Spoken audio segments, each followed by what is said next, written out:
ಸಾಕು ನಾಯಿ ಹಾಗೂ ಬೀದಿ ನಾಯಿಗಳಿಗೆ ಲಸಿಕೆ ಹಾಕಿಸುವುದರಿಂದ ರೇಬಿಸ್ ರೋಗವನ್ನು ಸಂಪೂರ್ಣ ನಿರ್ಮೂಲನೆ ಮಾಡಲು ಸಾಧ್ಯ ಎಂದು ಪುರಸಭಾ ಪ್ರಭಾರ ಅಧ್ಯಕ್ಷೆ ಉಷಾ ಸತೀಶ್ ತಿಳಿಸಿದರು.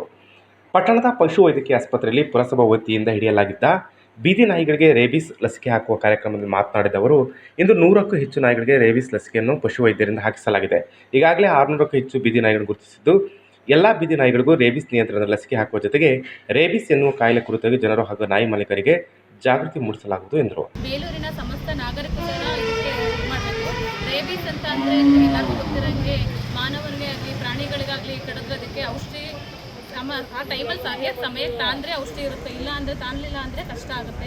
ಹಾಗಾಗಿ ಅದಕ್ಕೆಲ್ಲ ಔಷಧಿ ತಗೊಳ್ಳಿ ಅಂತೇಳಿ ಮತ್ತು ಬೇಲೂರಲ್ಲಿ ಮನೆ ನಾಯಿಗಳೇ ಆಗಿರ್ಬೋದು, ಬೀದಿ ನಾಯಿಗಳೇ ಆಗಿರ್ಬೋದು, ಎಲ್ಲರೂ ಸಹ ಇದಕ್ಕೆ ರೇಬಿಸ್ ಇಂಜೆಕ್ಷನ್ ಕೊಡಿಸಿ ಅಂತೇಳಿ ನಮ್ಮ ಬೇಲೂರು ನಗರವನ್ನು ರೇಬಿಸ್ ಮುಕ್ತ ನಗರವಾಗಿ ಮಾಡೋಕ್ಕೆ ಎಲ್ಲರೂ ನಾಗರಿಕರು ಸಹ ಸಹಕರಿಸಬೇಕು ಅಂತ ಕೇಳ್ತಾರೆ.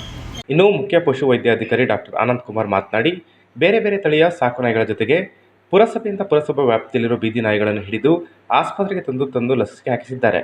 ನಾಯಿ ಕಚ್ಚಿದ ನಂತರ ರೋಗ 20ರಿಂದ 90 ದಿನಗಳವರೆಗೆ ಕಾಣಿಸಿಕೊಳ್ಳಬಹುದು. ಇದು ಮಕ್ಕಳಲ್ಲಿ ಬೇಗ ಕಾಣಿಸಿಕೊಳ್ಳುವ ಸಾಧ್ಯತೆ ಇದೆ.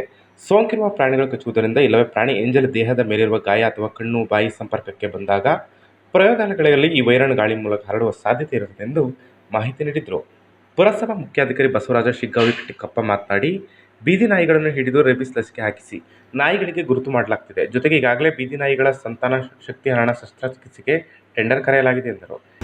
ಈ 650 ನಾಯಿಗಳಿಗೂ ಕೂಡ ಏನು ನಾವು ಪ್ರೈವೇಟ್ ನಾಯಿಗಳಿಗೆ ವ್ಯಾಕ್ಸಿನೇಷನ್ ಕೊಡ್ತೀವಿ, ಅದೇ ಥರ ಈ ಬೀದಿ ನಾಯಿಗಳಿಗೂ ಕೂಡ ವ್ಯಾಕ್ಸಿನೇಷನ್ನ ಹಾಕಿಸಬೇಕಾಗಿರ್ತದೆ. ಈ ನಿಟ್ಟಿನಲ್ಲಿ ಇವತ್ತು ಈ ಕಾರ್ಯಕ್ರಮನ ನಾವು ಹಮ್ಮಿಕೊಂಡಿದ್ದೀವಿ.